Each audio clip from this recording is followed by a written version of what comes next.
Hi friends, welcome to this month's edition of the Glisten podcast where you can actually listen and watch if you want to. I like watching because I love seeing all the facial expressions and body language, but you can listen to it in your car if you want to and you don't have to watch. So I love that it's a duality. But this month we are talking about the holidays. We've got the holidays coming up and around the holidays we can have a lot of fun. It's a time of celebration. There's a lot of activities going on, all kinds of busyness, and it can be a really happy time for some of us.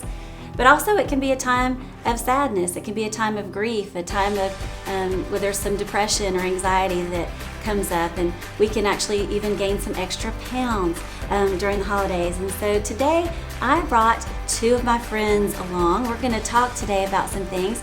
And these are two of my dear friends. One is Emily Stewart, who is a registered dietitian. And then we actually have Dr. Peeper McDonald here with us, who is a licensed professional counselor. I have the greatest friends, right? You guys are going to love them. I can't wait for you to meet them. And hopefully after you watch this episode, you'll keep this conversation going.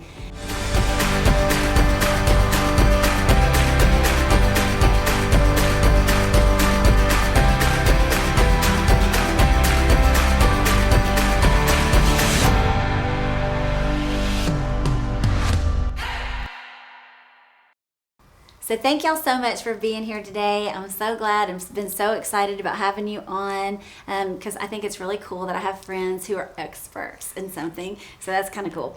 So Emily, why don't you tell everybody a little bit about what you do? Yeah, so I'm a registered dietitian and I'm a personal trainer.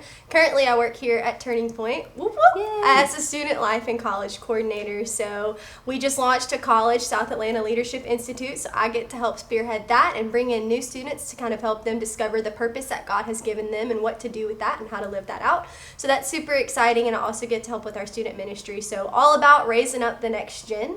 As a dietitian, I have experience with all levels of food. So I help people understand food and why certain foods are good for you and how to eat it all, how to really balance it. But I also am super passionate about the emotional and the spiritual connection that we have with food. So I love to teach people and help them understand how food, fitness, and faith all work together and how you can't really have one without the other. So love it. All right, we're going to dive into that in just a minute. Peeper, why don't you tell us a little bit about what you do?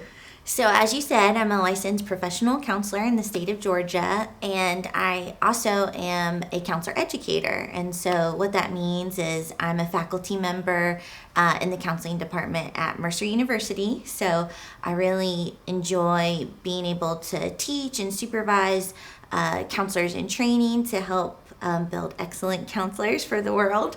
And I have the honor and privilege of serving on the worship and production teams here at Turning Point. So awesome. All right. So tell me, let's start off by just with something fun. I would love to know what your favorite thing is about the holidays.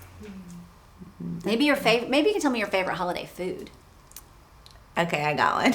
Okay, here you go. So I definitely love spending time with my family.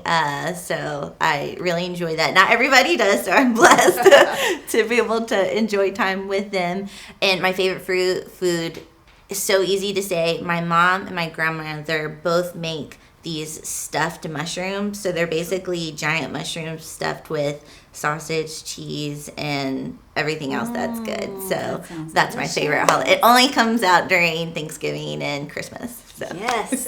Yes, I think we got some last year, so I love did. This. You Those did. Yes. Ever. So now it has to be a tradition. I need to okay, I'll let my mom. Yeah, let her know. Since I cannot make them, I'll definitely let her know. Yes, that is awesome. How about you? I love fuzzy socks, Christmas fuzzy socks, simple but true. I love Christmas movies. I love Christmas lights. I just love Christmas. Putting up the Christmas tree is probably my favorite thing. I just feel like there's a joy around Christmas that I wish we could have all year long. So I love just seeing the joy that other people have during Christmas because it just makes me happy. When people are happy, I'm happy. Yeah. Favorite food, hands down, is my mom's sweet potato casserole. It's so good. So she makes it at Thanksgiving. And at Christmas, I've tried to replicate it. I'm not that good. It came out soupy, so I'm just going to leave it to her right now until I have a little bit more time to dive into that. But awesome. Yeah. I think I love peanut butter. My mom makes these things, some people call them Buckeyes. I don't know. And it's like the peanut butter covered with the chocolate. Oh, I just love them so much. So fun. And I think I love about Christmas is that it's just a replication of what I think God has always wanted us, a family to come together. And whether that's your natural family or your family of choice, that's what I love about church, is because just because you don't have maybe a family that you can do all the holidays with and spend time with in community, when you're in a church setting, you can come together with your family of choice, and God doesn't leave anybody out. So I think that's what I love most about the holidays and Christmas. But I know that while we may enjoy it and be all excited about food and family and presents and all that good stuff, that there are people who have some struggles, and just because we enjoy it doesn't mean we don't have struggles around Christmas either. I know that we have had our own share of struggles. I can remember our very first Christmas together. My husband's told this story at church before, but we there's an expectation. Like, everybody has their own expectation of what Christmas is supposed to look like. And so for me, like, vacations and Christmas had this certain look. So my parents, on vacation, we stopped at all the welcome centers. Like, so in Florida, if you stop at the welcome center, you get orange juice. It's amazing. So that's so great. Free orange juice. Who doesn't want that, right? And so when I got married, he never wants to stop. He's like, we're going to get there. It's pedal to the metal till you get to the destination. And so we never get to stop and get orange juice. I've never stopped one time and got orange juice since we've been married. So he needs to step it up, I think. We'll have to do that sometime. But then when it came to Christmas, it was like we played Christmas music growing up. We did arts and crafts. We made our own Christmas ornaments and painted them. We're making cookies. We're like decorating together, and it's this big festive occasion. It's all day, like, it's just an all weekend type of thing. Well, our very first Christmas, I was like, I think I was like the Christmas czar. I was like, yeah, okay, we got to do this, we got to do this, we got to do this. And he's like, and he was totally stressed out, and he ends up taking the Christmas tree and throwing it across the room, and it broke. I had this beautiful porcelain manger scene that was like passed down in my family, and baby Jesus fell, the angel fell. Some of them broke, and I just got in my car and drove away and cried and cried and cried and cried. And so when I came back, he felt really, really bad. And we had a good conversation about expectations and why he felt the way he felt. And then we decided that, first of all, we were not going to raise our voice at each other. And that was something that we were not going to do in our marriage. And that when I was upset, I wasn't going to drive away and leave the situation. I was going to stay, and we were going to work it out. So I know conflicts can arise, and that's one thing. Grief sometimes can show up, but maybe tell us about, maybe can you think of something like triggers that happen around the holidays, and why do you think that is? Like, why do you think people get why is there such an ultra focus, it seems like, on those triggers at Christmas or holidays? Yeah, so I think that's a really good thing to think about. So one thing that we often forget is that the holiday season mostly is a lot of extra stuff that we put on top of our regular routine. So many of us still have to work. We still have school if you're students, even though you have a little bit of a break, but you still have all of these things, regular routines going on, and then you add a bunch more on top of it. So I think that in and of itself, whether it's family, community stuff, church stuff, again, traveling, the financial burden of gifts, gift giving, traveling, that's a financial burden too.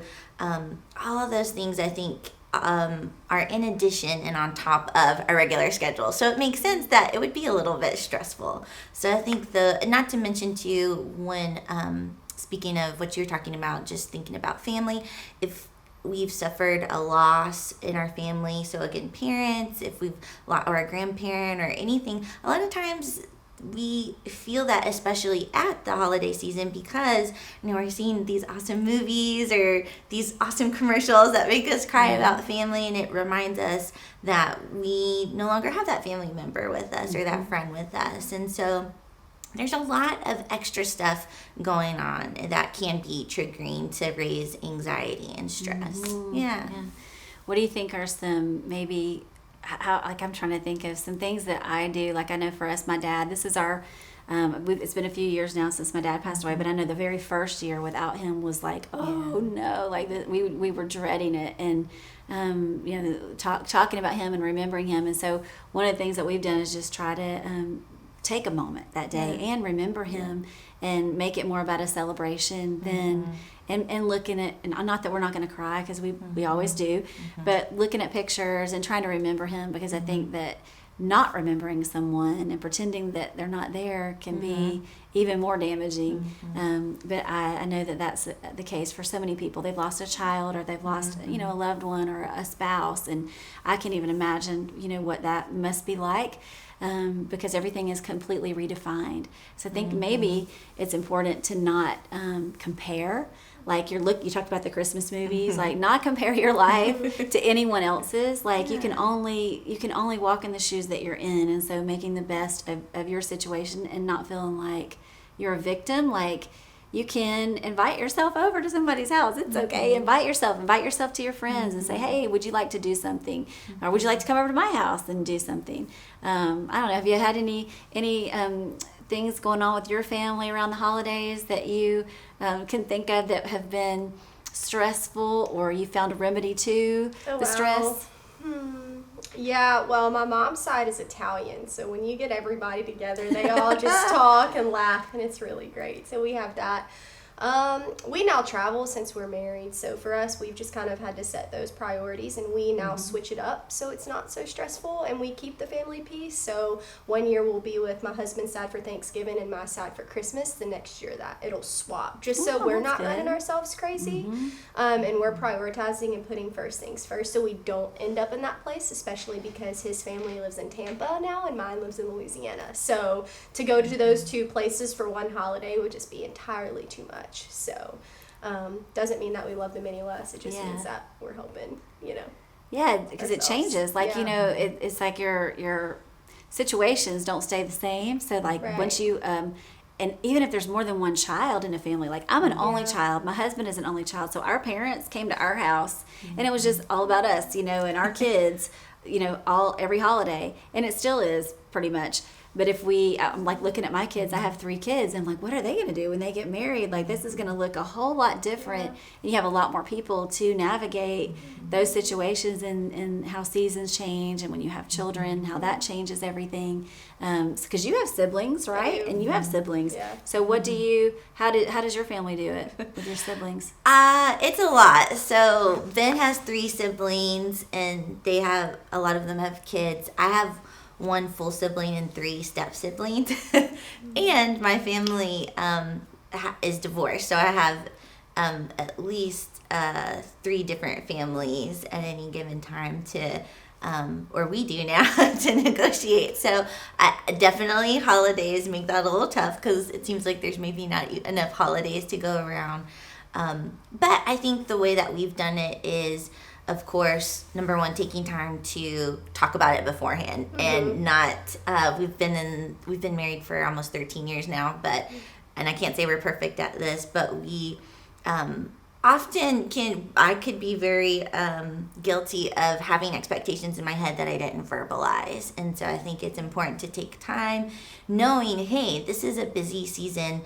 In general, and especially with church, it's an extra busy season. So let's talk about what that looks like and what we can do. Because I know for me and Ben, it's kind of like his job is at the church, so the job gets busier. But for me, I actually am off from teaching, so it actually gets a little less busy. So I'm looking around like, hey, are we going to have family time? And it's busier. So definitely talking about that. Ahead of time, so not in the middle of it's Christmas Eve and it's all out anarchy, because I think one thing, you think another thing. So I think that, and I think also our families, we've had to learn, like, hey, we can't always, because of just the logistics of all the people, we probably aren't going to be able to be in one place all at the same time. So just being a little bit more, all of us have had to be a little bit more go with the flow. The most important thing for us is that we have time. So again, if we miss this sibling because they have kids and they got to go do their thing, that's awesome. Like, we'll make time some other time. That's okay. So I think setting those expectations, setting boundaries too, verbalizing that, and then kind of sticking to the plan while being flexible whenever. So it's perfect storm of all those things that I think we really need to just really be mindful of and aware of. I think that's important. Yeah. So how do you handle gifts with all those people in your family? Like, what is gift your exchange? Or one word, elfster. Like, there's a whole thing we call it elfster. So we've started because there are so many people. We've done, it's like a Secret Santa basically, but it's a digitized. You sign up online. And what's it called? Elfster. Elfster. Okay. All right. We'll link to it. I don't know if they get paid for me saying maybe they'll cut me a check. We'll link to that. We'll link to that. Elfster. So it's kind of cool because you can put everybody, they have to sign up through their email, and then on a certain day it will draw your name. But the other cool thing is that you can link a gift list. So a couple of things that you might want, so they're not guessing, because with all of our family, they may be a little bit off the mark of things that we're into, or you got some socks or some. Well, you would like the fuzzy socks. Yeah, maybe you get some crazy gift that you didn't really. You're like, yes, yeah. So we just set a limit, and then so for both families, we started doing a limit, and so it's one gift. And we also kind of liked that because of the intentionality. We didn't want it to be like so.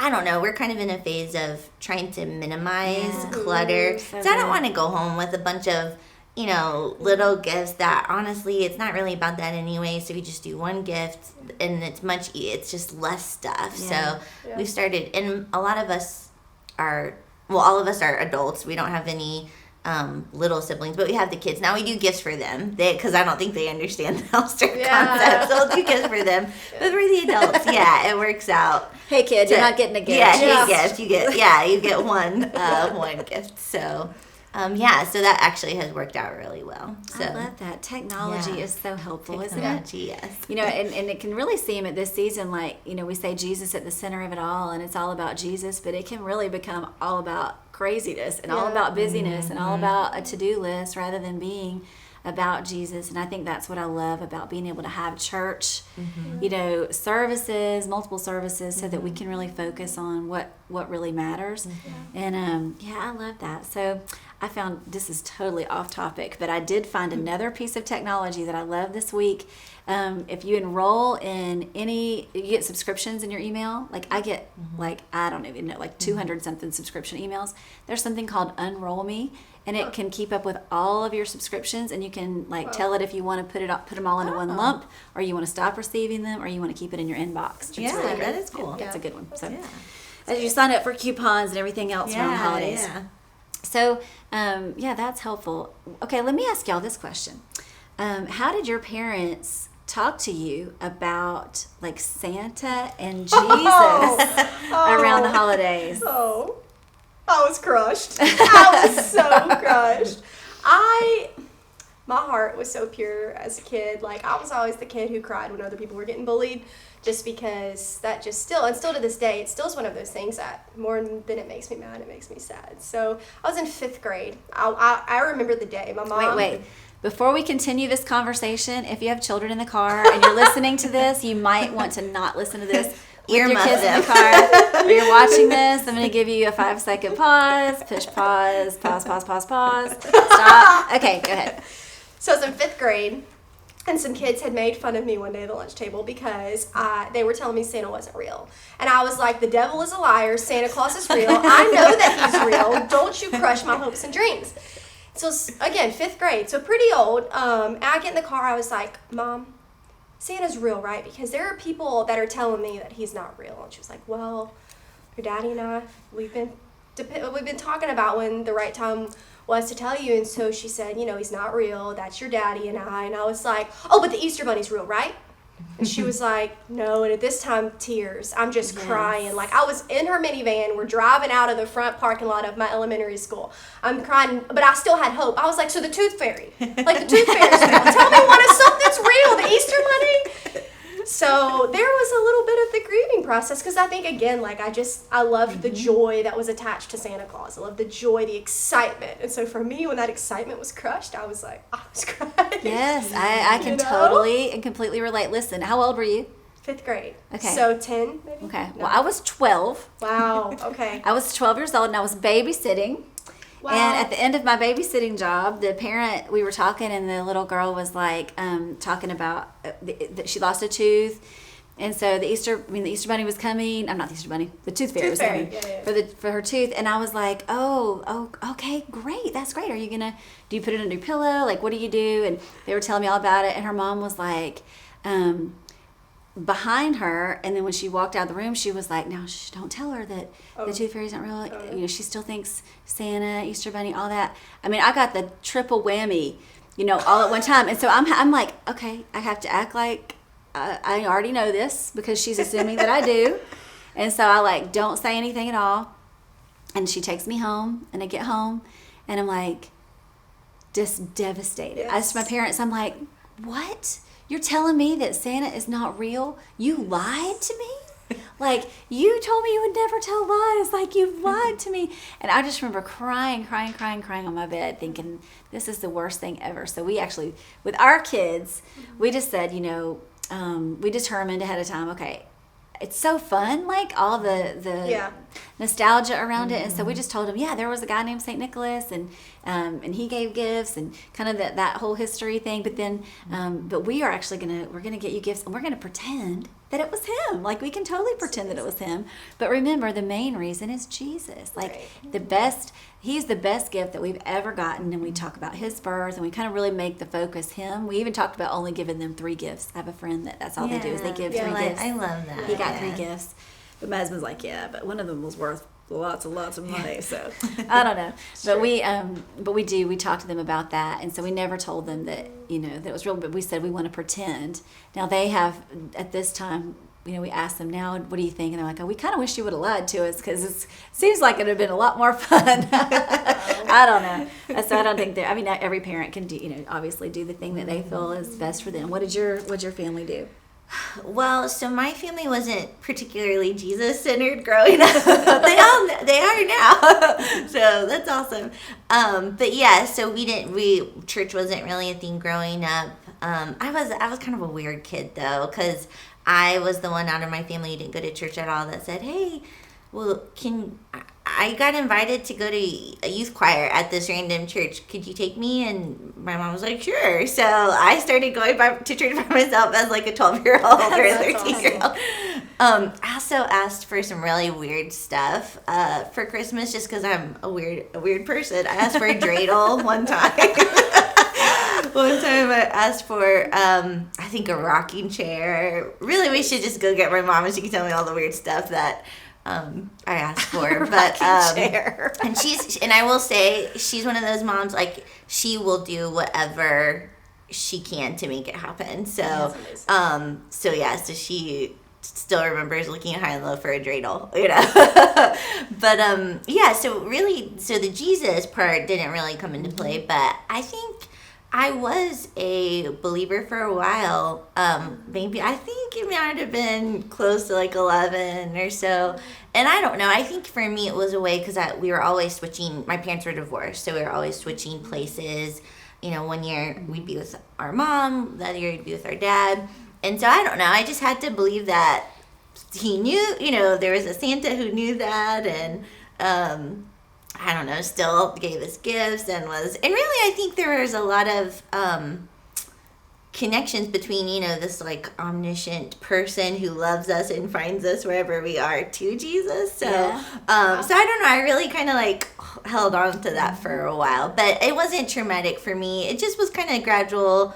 Okay, and maybe it was because I started transitioning into getting involved in church and really beginning a relationship with Jesus kind of around the time. It just wasn't really traumatic for me, but I think that's really cool. I think looking back, I can still remember enjoying the bells, we had the bell choir at Christmas and all of that.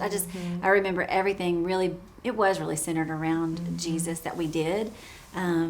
But it got really busy and crazy and all that good stuff. And I think that there's a lot of people who have different experiences. Like when you think about the older you get, you realize that other people's families are a lot different from yours, or they have a lot of different traditions than you do, different ways of thinking, different ways of celebrating, and then, you know, because for me, it's still very happy. It's still, even though my father is not here, I know that he's in heaven, and so it's still a very happy time for me. It's different when your kids are teenagers than when they're little. There's still there's something really special about when they're little, and it's just everything's so new and exciting and surprising. So definitely in this phase of life, it's still it's a lot different. They don't get up early like they used to. They used to be ready to go out the door. Now we have to wake them up. We're all out there waiting with our cameras. You know, come out. We want to see your faces. And so it's a lot different. So that can be like a little bit of a grieving thing too, even for parents. I've talked to a lot of moms who are like, yeah, it's so different. It's just not the same. But it's embracing, you know, a lot of that's just embracing the season that you're in. But like I said, we're all, you know, obviously we're excited about our families, but there are people that aren't. They're not excited. So what do you think about if someone is in a family where they're like literally dreading the holidays? Like they are just, I don't want to go to this person's house or be around this particular family member. I'm dreading this situation. What do you think? I'd like to hear you guys' take on what advice would you give somebody if they came to you and they said, you know, I have to go to this house because it's Christmas, it's holidays, it's what we do, but I absolutely cannot stand being around this person. What would you say? You want me to go first? Absolutely. You're the professional.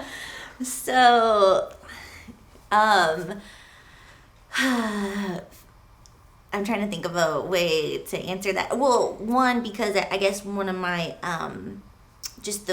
my framework of life and just philosophy, even in counseling, is that really everything is a choice. So, you know, so I'm picking up, like, if someone were to say, I have to do this, blah, blah, blah. Again, as the counselor side of me wants to say, well, let's kind of unpack that have to, you know, whose voice is that, and where is that pressure coming from, and is it really, and what are the pros and cons, what are the consequences of that? So again, that's very kind of counselor-y. So I'd want to unpack the have to, because I believe, for myself even, that everything is a choice. So if you feel like it would be, you know, again, so, and then kind of, unpacking, deconstructing, like, what that means. And then, okay, so if we get to the point, like, okay, you have decided it is your choice to go to this family member's house for whatever the reasons are. Well, number one, kind of keeping in mind the intentionality then of that visit. What is the intention of that visit? And what purpose does it serve? And then I think also just being aware that, number one, you can say no, you can set boundaries. Going along with that choice idea, you have free agency to do what you need to do for you, to do what you need to do for your family, even though it's Christmas time or it's, you know, the holiday time. There's no law that says you have to go make yourself miserable or put yourself in miserable situations.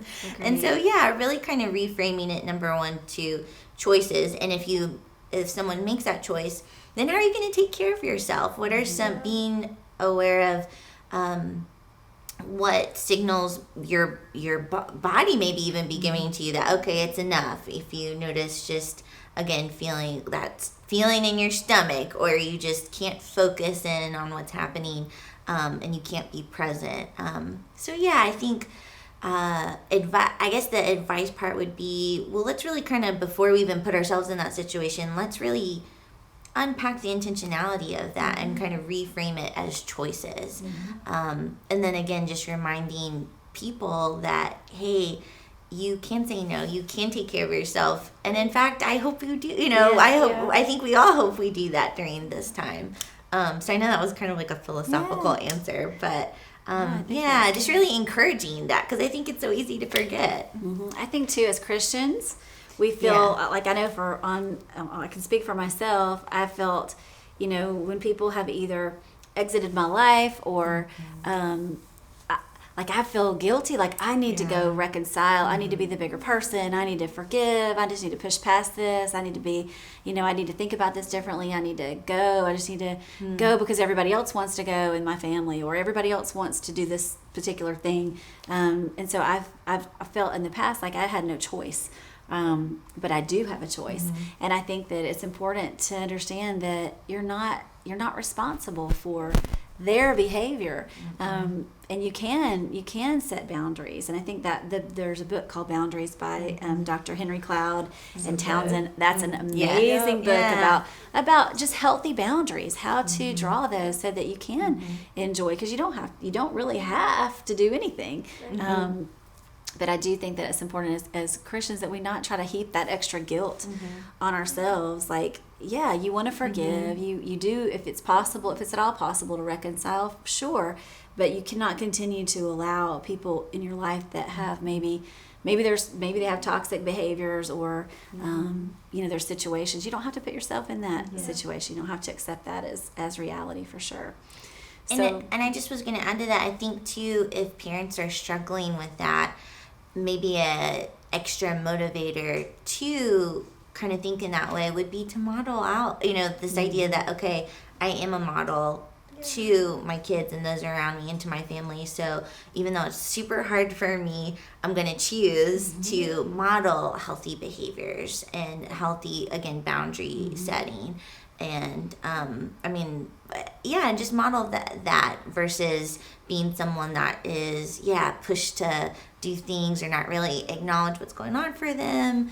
I think that can be an extra motivator to just be reminded that, hey, this is opportunity, even though it's hard, like a growth opportunity for me to model these healthy things during this really busy time for those around me. I think too that's important, because your model, you can model for your kids that you're a victim and that you're forced to do things that you don't want to do, or you can model for them, no, we get to make our own decisions and our own choices and what's best for all of us, not just that you're thinking only about you, but even if you are, it's still important that you think about you.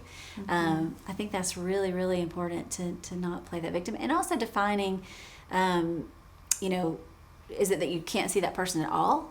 Yes. Or is it that we can limit the time that we spend with that person, or the conditions in which we spend time with that person? So there's a little bit, or those people, whatever it is, whatever the situation is. But you can figure out.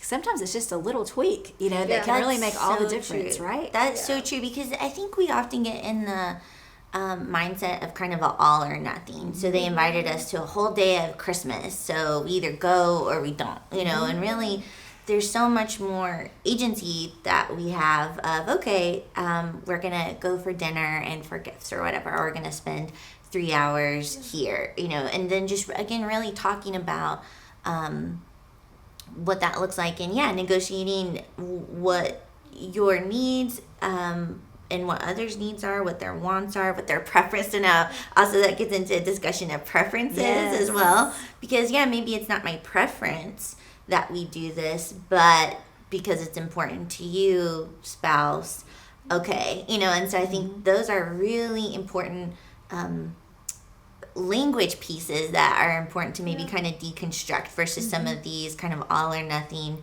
have to, or I should do this, or so, and really, like what you're saying, Pastor Charla, really kind of realize that there are a whole lot of options. We have many, many options to choose from. And so let's intentionally have conversation about that ahead of time. And then again, I think just really be intentional about it. That's so good. I think we attach so much emotion to decisions and activities and gatherings. And it's like, let's just kind of, emotions are important and they're indicators, but let's don't make all of our decisions based on our emotions. Let's try to really figure out what's best for everyone in this particular situation. I think that takes the stress off. So let's lighten it up a little bit and let's talk about some food.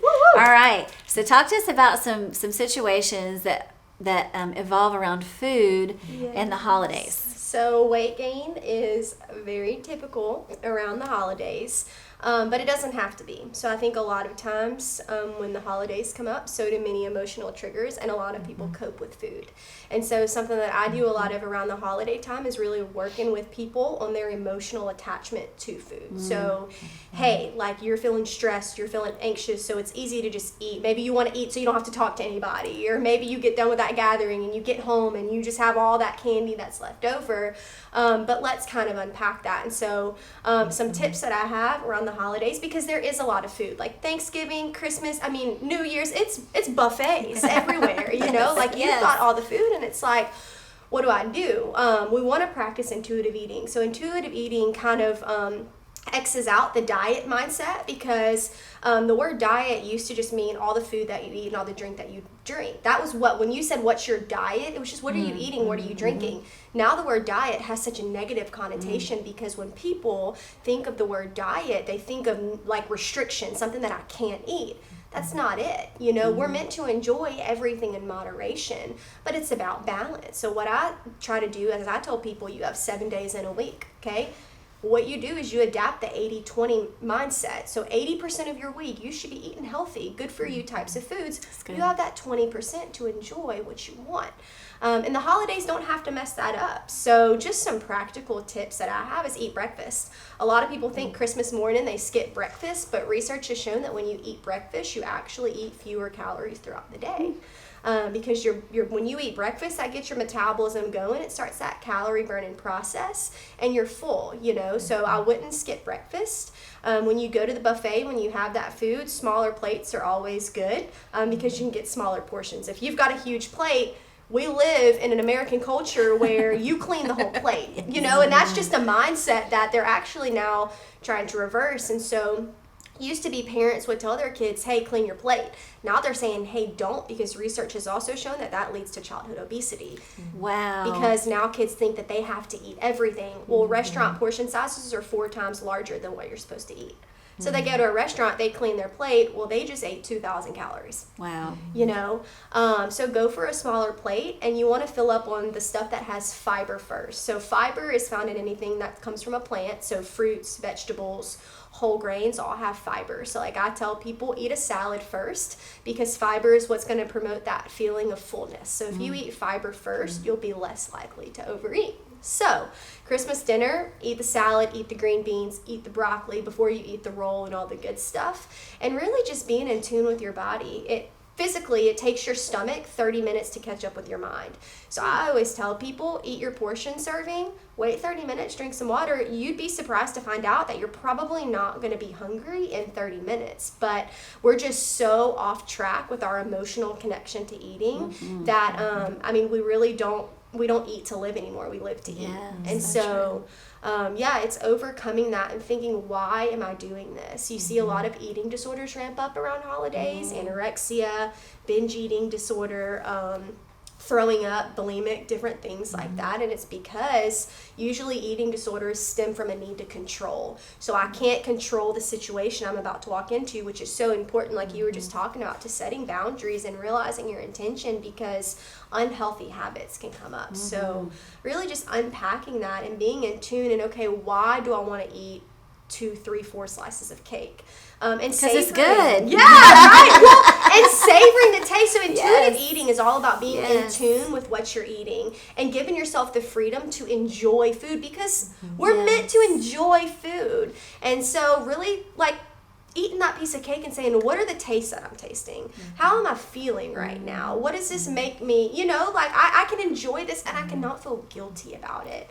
You know, when you said that about the 80-20, okay, so math is not my thing. So we're going to, let's dig into 80-20. And let me say this, on the clean plate thing, my family, we called it the Clean Plate Club. Are you a member of the Clean Plate Club? All right. And I think too that maybe it came from our parents who like grew up somewhere around the Depression, and they like they won't throw away anything to this day. My mom will not. She does not want to throw away anything. If we throw away leftovers, it is like we have committed a crime. Yeah. And so she's always wanting to make sure that everything is eaten. Like you're a good steward of what you're not wasting anything. And so we have this don't want to waste it mindset, but also it's causing your body to waste. It's not good for your body. You're putting that waste inside of your body, which can also hurt you. But when you're talking about the 80-20 rule, so let's put that in some practical terms, because I'm like 80-20. I don't. Tell me, does that mean I can eat whatever I want one day a week, or does that mean I can have something little each day, or what does that mean? Like, how does that look? So it's however you want to do it. So I wouldn't have something little each day, because research has also shown that added sugar, which is going to be anything that comes from white sugar, brown sugar, high fructose corn syrups, is as addictive as cocaine and heroin. So the same receptors that heroin and cocaine trigger in your brain, to where people who are addicted to drugs, they can't move on until they have that hit of drugs. That's the same thing that added sugar does to you. So I'll hear people say, I have to have sweets after every meal. Well, that's because they are addicted to added sugar. So there's things that we can do to retrain our brain. We wean ourselves off and we train our body to eat what's good. So that's why I wouldn't recommend having it every day, because I think it can lead into that addiction. But like me, personally, my husband hates it, but I buy the mini Toll House cookies, and he'll laugh at me, and he loves me, and he's fine with me sharing this, but he'll be like, you only brought me 4? I'm like, yeah, babe, the serving size is 3. He's like, I'm a man. I need 6 cookies. And I'm like, I'm a dietitian. I know the serving size, babe. But that's something I'll do. And I'll enjoy 2 or 3 cookies. And it's fine, because I know I'm not doing it every day. So I would say if you'd like to spread it out, maybe 2 days a week or 3 days a week. If you'd like to have something sweet, have something sweet. Typically what I recommend is what that like 20% would look like is if you go out to eat with your family. Share an appetizer. Get the entree that you want, share some dessert, and that would kind of be more so your 20%, and your 80% is more so the rest of your week, what you're doing. So in our American culture today, people tend to like to go do things on the weekend. So that's why I recommend the 20% on the weekends, because you're out. But having that cheat day, like you hear some people like, all right, I eat donuts for breakfast, I eat McDonald's for lunch, I go to Zaxby's for dinner, I go to Marble Slab for dessert. I'm like, that's a lot in one day for your body to break down, and it really can throw your body off if you've been doing so well all week, and then you have this. Like, you're probably going to feel super sluggish, you're going to feel like you need to puke, and that's not what you want, So what led you to become a dietitian?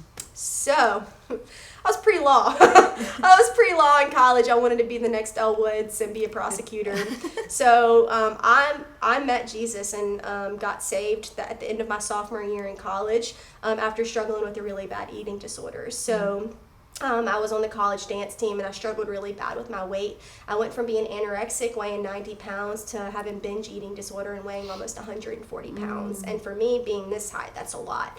And so I struggled with both. And for a long time, I used to talk about how I struggled with anorexia, but I never talked about struggling with binge eating disorder, because it's kind of crazy how we categorize that. And I'm like, well, it's okay if people knew that I struggled with anorexia, because I'm strong in that. I couldn't eat. But it's not okay if they know about this. But then when I met Jesus and I became healed and I got set free from that, and it was a struggle. It was a struggle that I had to release to the Lord. But I struggled with binge eating disorder because there was a part of me that hadn't surrendered everything to the Lord. And there was a part of me that was still trying to control everything in my life. And so as a result, I would turn to food. And so after I found the freedom through dietitians, I found the freedom through doctors, I found the freedom through a licensed professional counselor, I found the freedom through just my relationship with Jesus. The Lord told me, he was like, you're going to help other people in the way that you've been helped, because not only is this a career for me, it's a passion for me, and I love to help people find that connection, because so much of my connection was spiritual. So much of my breakthrough was spiritual. It was so much more than just a physical struggle. It was stuff that I had to release to the Lord. So for people that I meet and they're like, I'm struggling with what I eat, I just can't seem to get on track. How are you in your relationship with the Lord? Are there parts of yourself, and are there parts of your story in your life that you haven't yet fully surrendered to Jesus? And it's nothing to be ashamed of if you haven't. So that's kind of how I got to this journey. And so still to this day, a dream that I have is to one day on the side run a gym out of my house, in my garage, or in a building in our yard, and have people come in, and I want to sit down with them, and I want to teach them how to work out, how to eat right, and how to love Jesus the best that they can. So yeah, that's how I got to where I am. So I love that. I like the fact that, I struggled with shame for so long about things I had done in my past, and I think that when we start really talking about the fact that we struggle with whatever, anorexia or binge eating, or when we start talking about our struggles, our grief or depression or anxiety or whatever, we realize there's literally everyone has a struggle with something. Yeah. There's something that we all deal with, and to pretend that everyone is perfect doesn't help anyone. But when we can be honest about our struggles, I think that's so important. So if you had to define if someone has a binge eating disorder, what does that mean? So it's eating excessive amounts of food in a short time frame. So typically it's like 2-hour time frame. You're eating way more than you need to. Typically you know that you are, and you keep doing it anyways. You can eat after hours. You eat when nobody's looking. There's guilt. There's shame attached, but it's just eating and eating and eating and eating and not stopping. Even though you're full, you're not even paying attention to that. So you're just eating. And I'll say this, going back to the shame, the very first time that I struggled, that I told people that I had binge eating disorder, it was on a ministry that I was a part of at LSU, and they had asked me to share my testimony, and I was like, all right, God, I'm going to share about the anorexic part. And he said, no, I want you to share about the binge eating part. And I argued with God for a good 10 minutes. I was like, God, I'm not. He's like, but if you're going to walk in freedom and other people are going to walk in freedom, you're going to share what I've released you from and everything that I've released you from. And so I got up, there was like word vomit, and after I had like 10 girls come up to me and say I struggle with the same exact thing, and we then began an accountability relationship where we sat down with each other and we were like, how are you doing? So super powerful. But binge eating, and I think we overeat in general in America just because I don't think we're in tune with our bodies and what we're eating and how we're feeling when we're eating. But for binge eating, it's totally in a separate category. So it's just super excessive amounts of food in a short time frame. Very good. Yeah, thank you. I'm so glad that you were honest and able to share that, and I know that that's going to help so many people. So when it comes to exercise, what are some suggestions? If someone they've never exercised, or they haven't exercised in a really long time, or they hate exercising, what would you say? How do you get started, or how do you find the thing that you like to do? Yeah, so for me, I like to use the term physical activity because I think if you say exercise, some people automatically think that they have to go to a gym. But I am a huge advocate for you have to love what you do. Yes. If you do not like lifting weights at a gym, do not lift weights at a gym. So I think you've got to set SMART goals. So we talk about SMART goals: specific, measurable, attainable, realistic, and timely.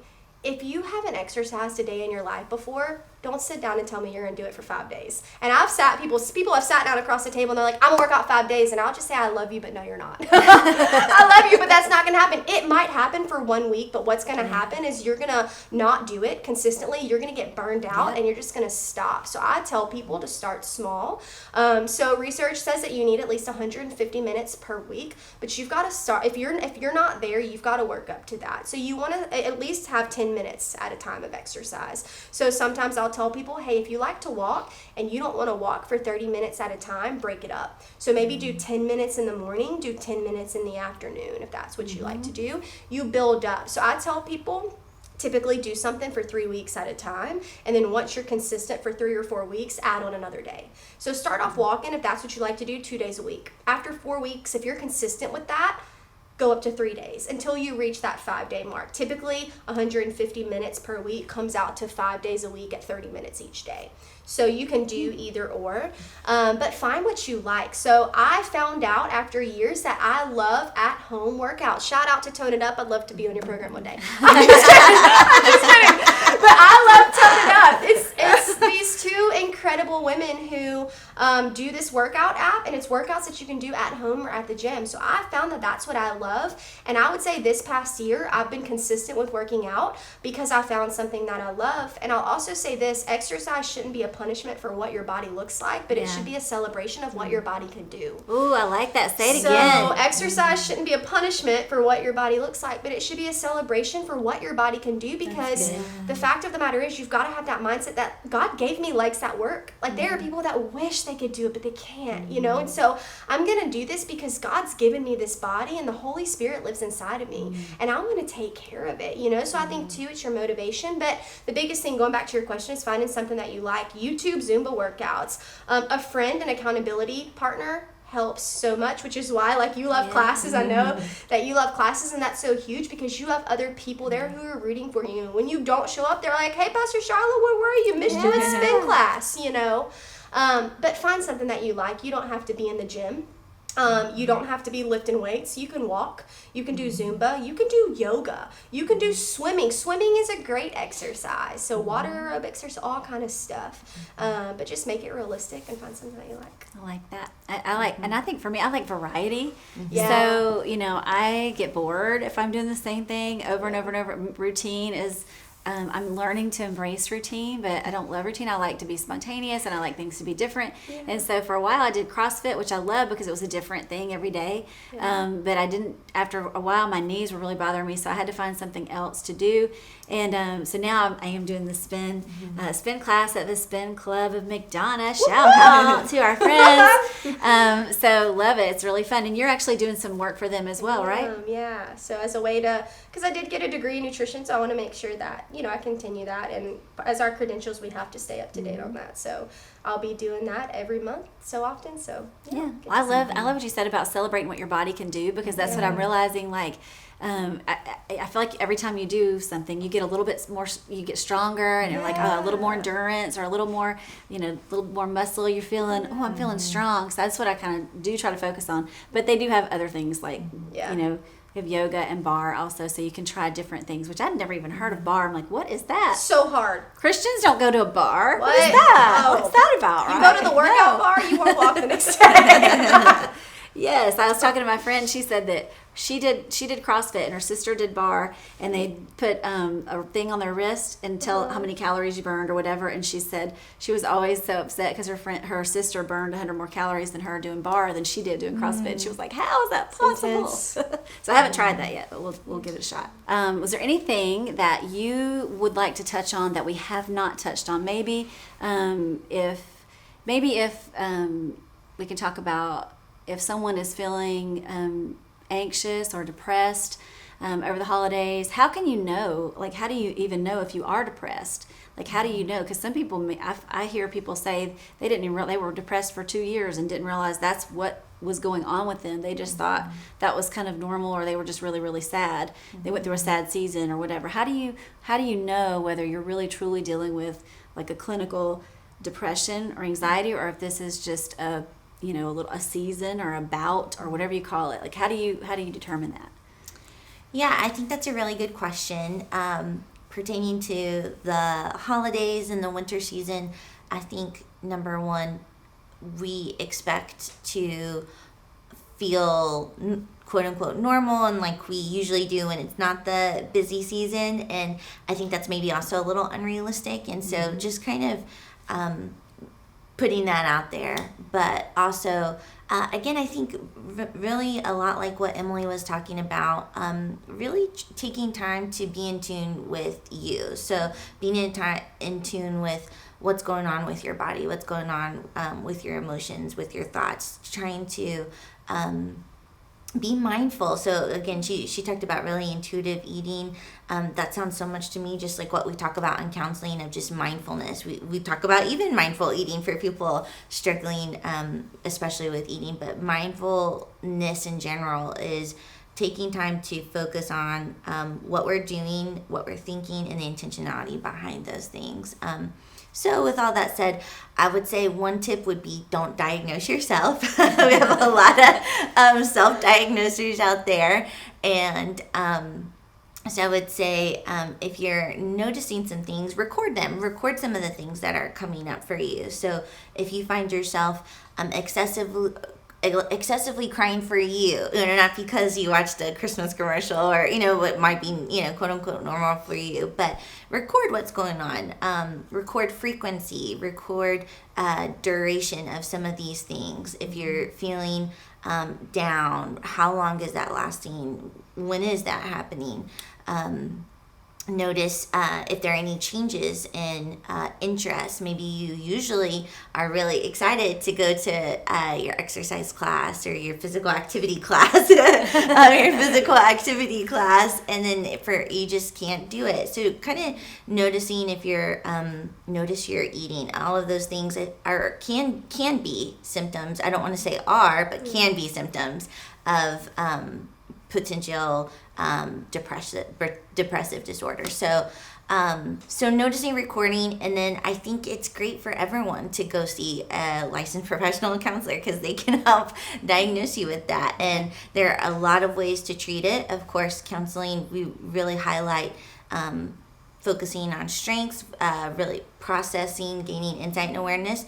But for some people, they may also need medication. So a counselor would help get them those resources. We wouldn't prescribe, but we would get them to that. We would want them to go see just a doctor too for a regular checkup, because some of the things that could be happening could be due to something physical going on. And so I think, again, don't diagnose yourself. Don't be WebMD's second in command. Yes. But notice that, record it, and then if it is if you believe it to be prolonged for you, because it is about you, we're so different and so complex, then seek out help, and don't feel like, again, asking for help or going to someone like a counselor is a way of saying that you are deficient in some way. We can always get better. And so I think really being, again, intentional and aware, and being okay to ask for what you need. Yeah.